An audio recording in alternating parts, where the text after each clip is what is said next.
Yes. Yep. We are. Thank you. Okay, so I just kind of want to review with the board a little bit. These reports have been in your board packet for review, and obviously, I know you're going to have questions, and we need to get them kind of out of formal engineering language and into layman's terms for the purposes of the board. Obviously, South Point kind of is an aging building. It remains a concern. We had a 2016 board meeting at South Point Elementary, if you recall, where we did our walkthrough and we looked at the maintenance needs of the building. We talked about we want to take care of the things that absolutely have to be taken care of, but not go beyond that, because our priority was to pursue a new building. Some different residents for South Point Elementary. As a result of it being in a 100-year floodplain and the conditions and also the climate in terms of what is occurring to the building. So we also had efforts to pass a bond issue in 2012 and 2013 to address the issue. And we had parents involved in focus groups and came to meetings ahead of those events. The issues remain the same, but the problem is actually they've gotten worse as a result of the conditions underneath the building. And we have experts here tonight to go through the report. Before we do that, I want to kind of turn it over to Dr. Mahan, because he can kind of tell you what led up to us calling the engineer. So why we're here. Right. Well, let me first just introduce our guests here, our experts. In the white shirt, some of you probably know him, Wade Welch. So he's basically the meetings that we're going to refer to. He's been here for basically every walkthrough. Mark Ruther, also with homeowners, the principal architect, obviously has been involved. We got Ron Behrens, who's a structural engineer that prepared one of the reports that are in here. Our local expert here is Jeff Salter, who's been heavily involved as well. So basically the timeline for us is, so what's changed? Why are we at this point that we're at? Is basically what was happening with staff were coming back over the summer. So we've had some small cracks. And what staff was noticing was those cracks have maybe expanded a little bit, and maybe there's additional cracks. So the principal, Amy Hardy, who's also in the back, along with Jeff, were analyzing this. And so Jeff walked the building. Jeff's been our tour guide for all the business that we're going to talk about tonight, pointing this out. He then notified me. I then notified Horner, which prompted the meeting with Wade. So Wade came out in August. We walked the building. At that time, we decided, okay, we really should get a structural engineer involved, which then prompted Ron to come out in September. So then we again all walked the building as well. He then prepared the report that you were witnessing. During that time frame, Dr. Van Leer and I were in contact with our insurance company. Is there potential for a claim? Can we maybe get another opinion just to confirm what you're going to see in the report? So that second report with, I believe it's SEA, that's the second report, which essentially confirms what you're going to see tonight when our experts present that. During the course of that, we also decided, because if you read them and what they're going to say tonight is a lot of the soils underneath. So we thought, well, let's also then get a soils engineer to come out and look at that. That soils engineer also essentially confirmed what we thought from the get-go, what you hear tonight. So that's kind of where we are, where we were. They're in the process of preparing, so they have a plan. They're going to overview tonight on what the corrective action that we can take, the short-term plan for corrective action that they'll overview. And so that's kind of where we are, and we're working on pricing for that as well. I don't think we have any firm numbers that we're going to share tonight, but with that being said, I'm going to go ahead and turn it over to them. Okay. First of all, thank you for having us here. We always appreciate being able to come out and see the board and meet and answer any questions. Wish we were under a little better circumstances than this type of situation, but hey, you know, it's part of the job as well. So again, my name is Wade Welch. I'm an architect with Honer Associates. This is Mark Ruther, the project principal, the principal at Hunter Associates, and Ron Behrens with ASDG, Structural Engineering Corporation that we work with an extensive amount, and he has worked with us on many of the projects here in the school district. So he is familiar with the school district, he's familiar with the area in eastern central Missouri. So he's a very valuable research, and I'll quickly say he's the best structural engineer that I've worked with in the years that I've been in business. So we value his opinions very much. So in talking with Dr. Mahon, Dr. Van Leer, over the last couple days about what we needed to present, we talked about what Brendan summarized. We've been out, I've been out here 3 times in August, September, October, once by myself with Brendan, Jeff, Kevin Honeywell, Glenn, Dr. Van Leer. We've toured the building. The first time, just myself. The second time with Ron, and he created a report. And as Dr. Mahon mentioned, SEA, a gentleman by the name of Jerry McIntyre, also visited the building and created a report. I was not here when the soils engineer came, but he essentially, as Brendan said, kind of related the same thing. The existing soils beneath South Point Elementary are what's known as high plastic soils. They're very susceptible to shrinking and growing when moisture is either introduced or taken out, whether it be a drought, a flood, heavy rains, whatever that case may be. They shrink, they swell, and it's a continual process that they don't just settle. A lot of other types of soils, they settle, you know what they're going to do, you can predict that they're what you call good soils or approved bearing soils. High plastic soils are not. They shrink, they swell, they do all sorts of different things, and they continue to do them. So they don't do just one thing. The issue at South Point, as I'm sure everyone knows, and Dr. Van Leer kind of summarized some of it, goes back a while. You know, at least to our knowledge, 10 plus years, give or take, that we've been involved, you know, to varying degrees with some investigative, some crack monitoring. We had it listed as a portion of the master plan in 2010, although nothing was acted upon at that time. But in essence, you know, the problem's not going away. So at some point, it needs to be addressed, and with the advancing cracks that, you know, the staff noticed this summer, you know, it's time to talk about it again. So, and we're here to answer questions and provide our thoughts and expertise on it. So, just for reference, we will say that we've had 3 other projects within the last 18 months of a very similar nature. High plastic soils that, due to drought, have dried and dried and dried, and slabs have fallen, walls have shifted, and we've had to have projects repaired due to this. So it is a issue that seems to be becoming more and more evident due to the, you know, vast swings of drought versus floods, and these types of soils that are native to our area, you know, cause these issues.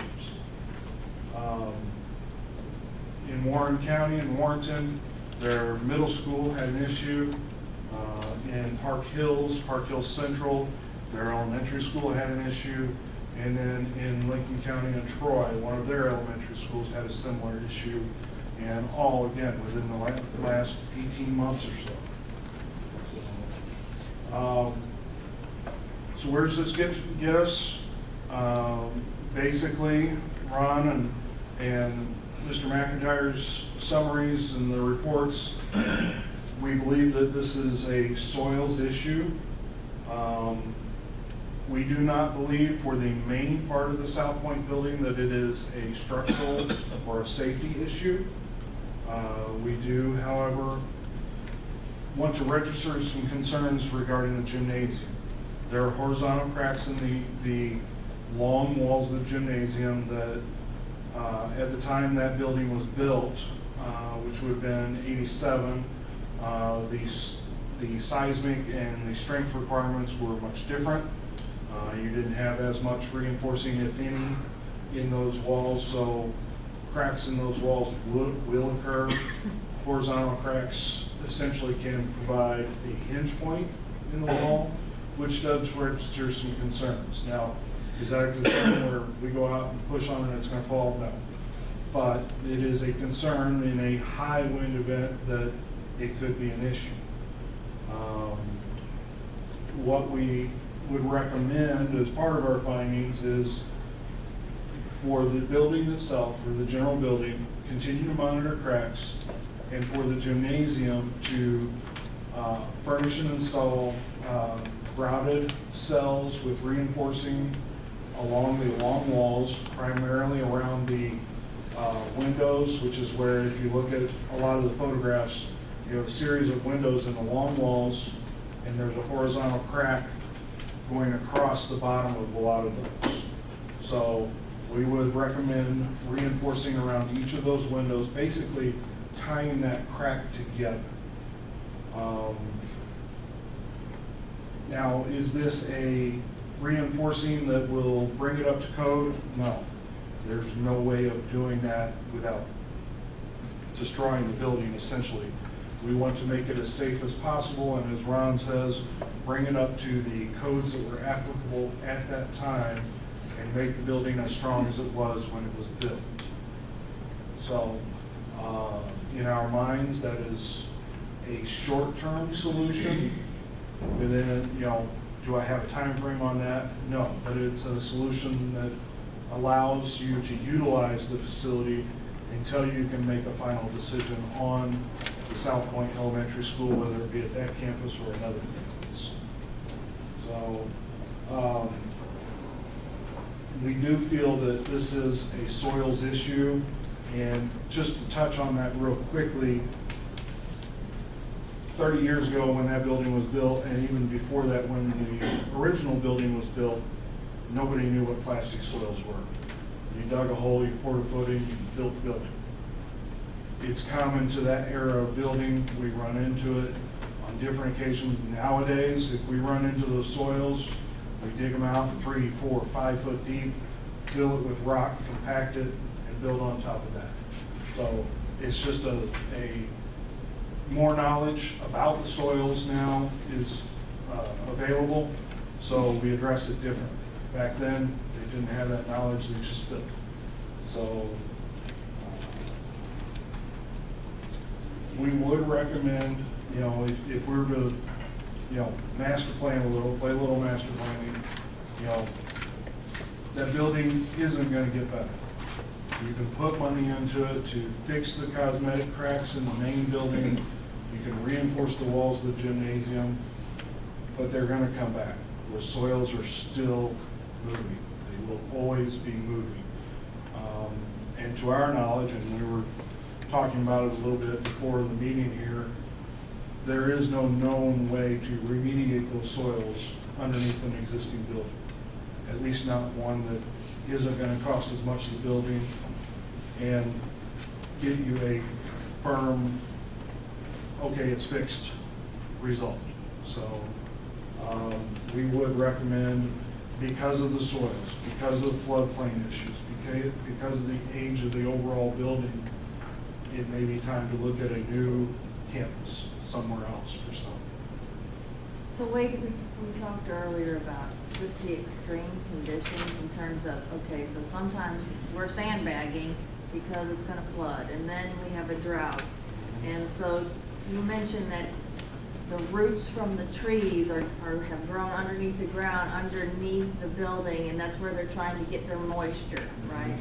And that's what's causing some of that erosion. Absolutely. And then the next extreme is where, raining and sandbagging, and that, all that extreme is where we are. That's the one thing when you look at just the extreme conditions that have occurred, you know, the original building was a 52, 62, 68. You may not have seen these types of conditions. That's what we've been seeing at a lot of different campuses. It's the existing buildings that are built in the 60s. And Sure. and that's exactly what it is. It's the extreme conditions that are causing the fluctuation. They swell and then they compact or they reduce. So Wade mentioned 2010, and I just want to make a slight correction that in 2010, when we met and discussed this issue at South Point, that is when we engaged that focus group process, and you were involved in that, Mark, and decided that the best plan long-term was to retire South Point and Fifth Street for different reasons, but not all different. And South Point because of the 100-year floodplain and some of the issues that we were seeing, which lended to the 2012 bond issue. And so now, though, you're saying the last 18 months, it just seems to have gotten worse. Now, could it get a little better and then get worse again, or what kind of fluctuations are we talking about here? That's exactly it. There are fluctuations with soils. Brick and mortar are rigid pieces. If you have soils that are continually moving, whether it be because of drought or flood, they're still moving and trying to move that building. And that's just going to keep happening. The thing you might be able to contain it somewhat by obviously taking the trees out. That's adding moisture and that's And then adding those to roots eventually die, kind of, but they'll get under and they'll get underneath the footings and actually pull the moisture out. And then the other thing is just keeping the drainage away from the building so that you're getting the water to flow away and not have the changes in fluctuation in the material. But the key to that is it's plastic soil. And period, end of story. I don't care what you say, it's plastic soil. Yeah. You can't fix it. I haven't seen a building on Manchester Road built in the last 10 years that they didn't remove plastic soil before they even built it, because they can't. And there, I don't know the last job we've done because we do a lot out in St. Charles, a lot in, if it's not rock, it's plastic soil. It used to be like you try to find ways to not incur the cost. It doesn't do any good. You've got to incur the cost. It's your foundation. That's where everything's built from. Take it out. It's anywhere from 3 to 4 to 5 feet, depending upon what you need to do to get that rock base. And they didn't remove plastic soils in the mid-1900s. Well, even through the Maybe 80s. rock, but No. Even through the 1980s. no. And I went to just- school there, well, it was late 60s, early 70s. To speak to that block wall as well, and you mentioned the unreinforced block. I mean, I've seen these buildings built in the 60s, 70s, and 80s.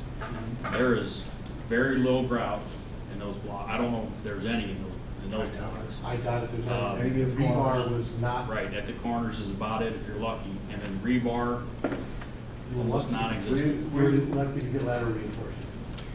So gentlemen, I think it was Ron's report, but steel, adhesive grout, chop some trees down, remove the trees, and I believe, Ron, you said wait till spring, till the ground is That more was the other settled. report. I don't, correct? I read that. Yeah, I haven't quite registered that. Okay, so- Or agree or disagree with it. So waiting till spring because you assume the sponge will be full, so to speak, and you'll get a better. Yeah, We- it's just, So it's we- gonna continually move, so I don't know.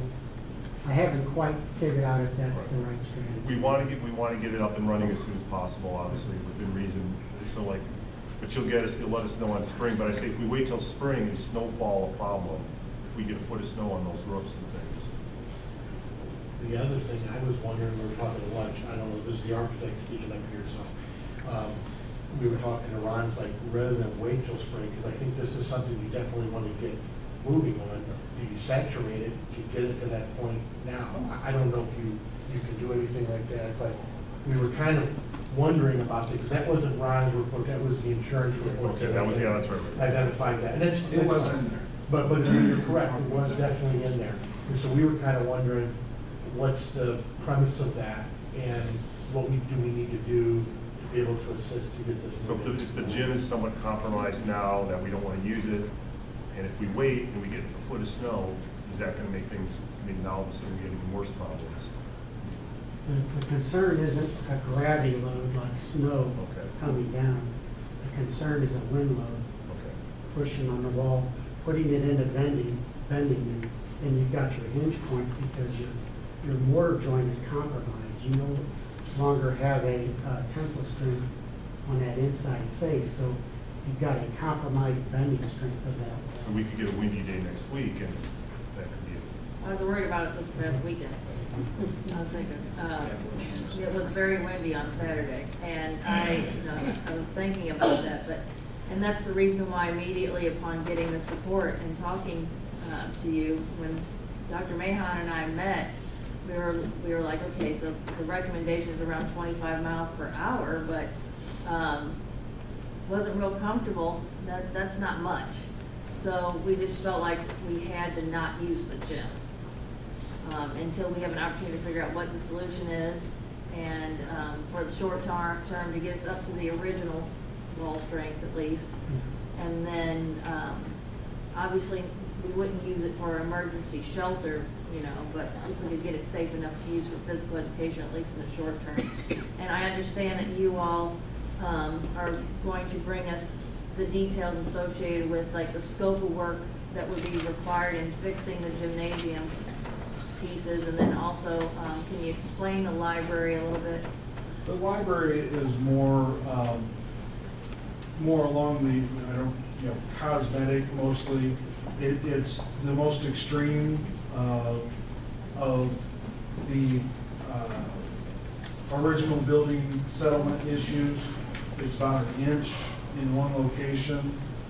It's kind of a quirk area where additions came together and an existing wall is cantilevering over where a slab has fallen out. The soil is shrunk out from under the footing. The masonry wall is still cantilevering over. And it just so happens there's a tree right outside that location. And I think roots from that tree have came in and basically stolen moisture out of that soil.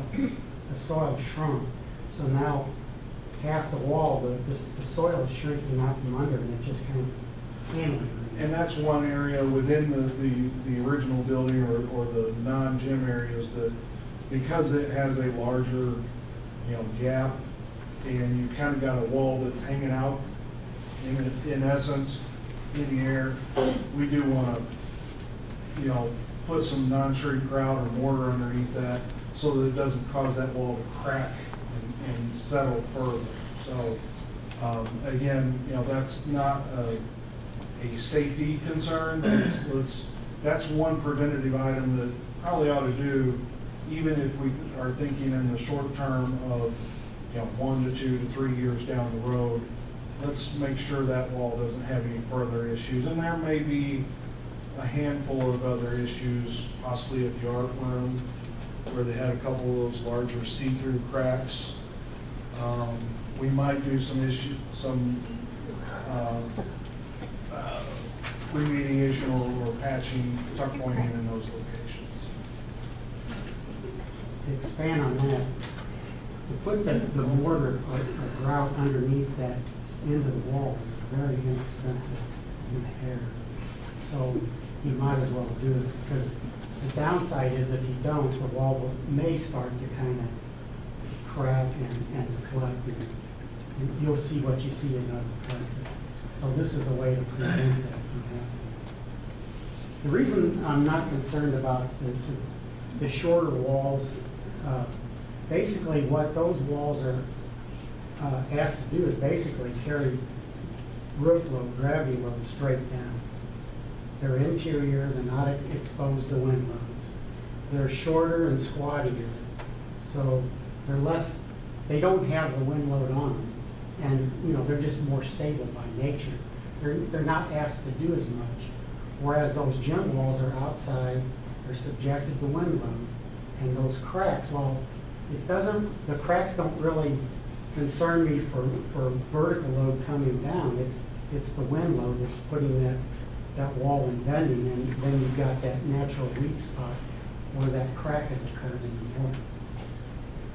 To expand on the see-through crack comment, because I heard you say that. It's not like if you're walking through the building, you can peek through. That's what I'm picturing, and I'm like, would you put your kids in this building? What we're noticing is, you know, if dust is getting through, if there's, like, if you can tell one of the walls is dirty, there's a small crack there that's from the outside to the inside. So when you look at the wall, you can tell, or the experts are telling us, that's because somehow there's outside air that's getting into the building, and that's why you see those dust patterns. And Tell me if I'm wrong in the explanation. to try and alleviate your fears. Okay, good luck. And Ron and Mark can speak to this as well. The building isn't falling down, it's growing old. Well, that's not new news, but. And I'm not trying to tell you, you know, something you don't know. What I'm trying to reinforce is, you know, does it need to be replaced, moved on from? Yes. Does that need to happen tomorrow? No, because the building is gonna stay. Ron's confident in the main building as well as the gym, once we make some repairs, that it's gonna get you to that next step. You know, Basically, the movement in the ground is causing that. It's the brittleness of the masonry materials that are moving a little bit, but we're not concerned about the academic section. It's just movement. It's the movement. It's not, we're not worried about that falling down. It's the high bays of the gymnasium that we're concerned about, and the exterior windows that we're concerned about. Okay, there's a couple things that you said earlier that make me a little bit nervous, and I'm not trying to take over the meeting, so please No. give me direction if I need to have direction. But you say safe enough. You said safe enough earlier, and that's kind of like the term of, is it good enough? Enough, that doesn't make me feel super thing. And you said, will it bring it up to code? No. That also makes me very leery of saying Talk that a lot it's. about wind, and it's not uncommon to have 40, 50-mile gust This is winds on any day. And I think we need to separate the two structures. We You're do talking have about the to- gym, they're yeah, correct. We do have concerns about, when we talk about the codes, bringing it up to code, at the time we're designing the building, we all we had is what the codes that we had at that time.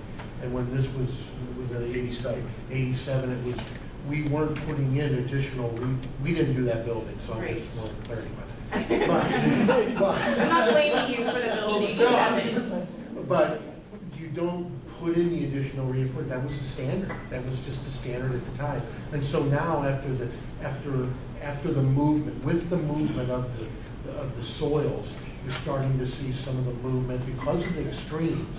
And it could have gone another 10 years without the extremes, but because you have the extremes of the moisture and then also the drought, that's what's caused that movement.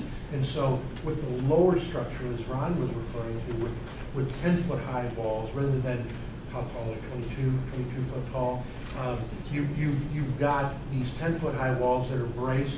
They're not as long of walls, so they're in a lot of cases, they're probably going to be 20 feet long. They're braced, and they've got interior walls that are helping to support those. So it's the whole frame, the whole building is a lower structure is working together, whereas the gym, you've got 4 walls sticking up there in all of its glory, and you've got heavy, that's exposed to the exterior elements. Sure. So It's not protected. that's why we're referring to it's, and the intent is, there's a lot of buildings out there that were built back in the 60s and the 70s and the 80s that they don't have, but if they don't have the conditions like the plastic soil, you're just not seeing as much movement. But like we were saying earlier, it's just kind of bizarre how this last year we had a building down in, it was a gymnasium down in Park Hill where we literally had to take out a couple of different ways of remediating this. You just look at it and, like Ron's saying, put in grout and just make the cracks go away. And because it's a non-structural crack, you just crack it with you fill it with either some mortar or some movable caulk and then paint it. and it goes away. The problem is, as it keeps moving, it's either gonna pop out or. It's gonna happen over and or over it's gonna- again. Or. Especially with the plastic And swings. in some cases, where if the building is in fairly good shape, what we've had is, we've actually taken out the slab and replaced the rock underneath, which is a very expensive. Yeah, bulldoze it but down. Because in this particular case, it was one portion of the building, and it never had any movement in 20 years, and now it's starting to move, and a lot of it had to do with the trees pulling the moisture out, and it dropped the, so to ease your, we're just not concerned about the lower walls in the movement that's taking place because of all the other elements that are within the structure they're just not, there's not that long, tall window, And- walls that we're concerned about. And I really appreciate you taking the time to answer your question. This is Sorry. not the conventional Yeah, approach. no, by all means. But I really appreciate that, because this board and this administration, if you would have said, and I really wasn't gonna take the word for it of just one person, no offense, Wade. I really respect you as a professional, but, I mean, they're kids, right? And so, that's why I'm like, okay, Dr. Mahan, I think we need 2, 3 opinions and a soil expert. I mean, let's just do our due diligence, because if one time I would have been said, you need kids to get out of there, we would have been making swift action. I mean, I'm pretty quick to call a snow day. So I'm not, if you would tell me otherwise, we'd be taking swift action. I mean, beyond the fact that we've tried to build a building in the past. Correct. So, just really appreciate your care with regards to our audience. And believe it, we did it, we understand it, so but it is, you need to look at it as 2 separate entities. That it's really the high bay versus the lower bay that we're just not as. The we're not wind is the as- main The concern, and I guess my other thing and is, the wind and the exposure. we're in kind of an earthquake. I know we haven't had one, thank goodness, but I just picture an earthquake coming and that building crumbling to the ground. Well, and I mean, I hate to say this, but any of those buildings that are, it's not just that building. It's Right. everywhere through the entire, and that's why you're seeing a lot of those codes that have been updated, increased and things of that nature. You know, now you're seeing a lot with the storm shelters. That's the latest thing, as of 2015. So you can kind of see that the codes evolve with the changes in technology and types of things, whether. Just knowledge of building materials and strengths and.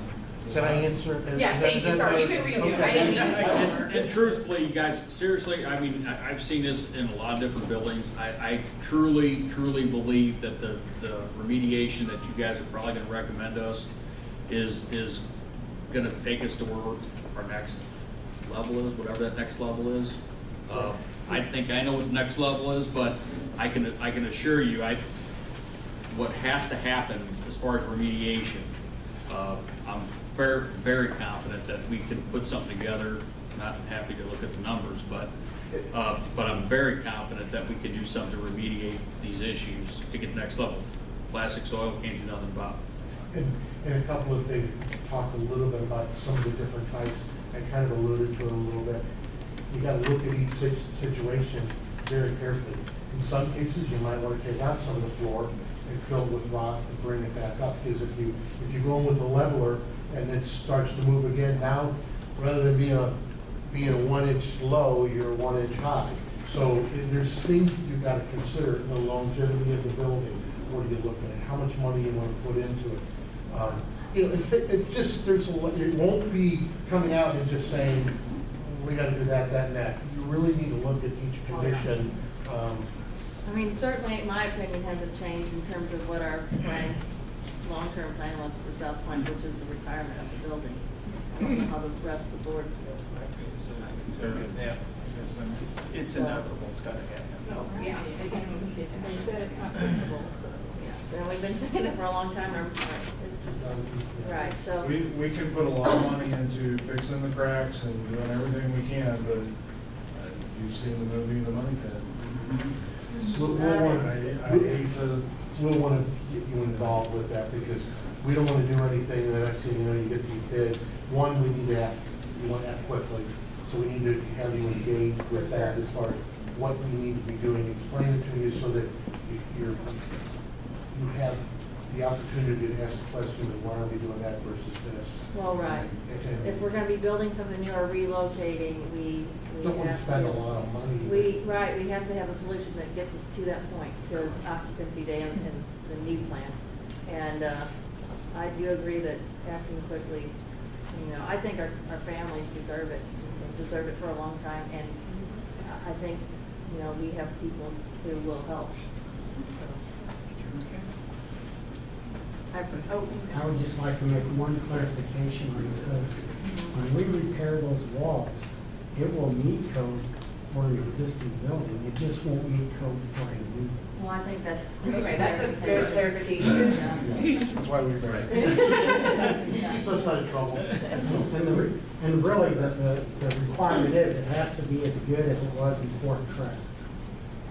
Okay. Thank you. Yeah, that's a very good point. Okay. Thank you very much for your Thanks, Jill. time, for Thank being you. here. We Thank you appreciate for it. having us. And now we're going to move to the current request proposal. Yes, I just wanted to let the board know that we have, we're getting ready to go out to bid for services in 2 areas. Thank you, guys. Thanks. Thank you. Um, Thank you for having us. One is the demographic services, so you'll see that there's an RFP. The bid notice will go in the paper this weekend, and we'll carry through the paper for 3 issues. But demographic services is important because as we analyze these issues and work to make some informed decisions, the board's gonna need data. And we have a lot of data from our previous study and data that we've been maintaining in an ongoing nature. We'll definitely be sharing all that at the workshop. But here are some things like student count within each proposed attendance area, percentage of students qualifying for free and reduced lunch in each of our attendance areas, average distance to school, number of students required to change schools, number of neighborhoods, split between multiple attendance areas. This scope will help us determine whether we're going with a new building or whether we're relocating, how we're rerouting transportation. You know, if we have an imbalance in free and reduced lunch, heaven forbid if we did have to move the South Point population into the other attendance areas in the short term, which I hope our remediation keeps us from doing that. But if that were to become our reality, how would we go about doing that? So we have to do our due diligence in getting this information, having somebody in that will look at our student demographic in our entire district and generate data for us to make informed decisions. So this is going out. We did this in 2011 and ahead of the 2012 bond issue.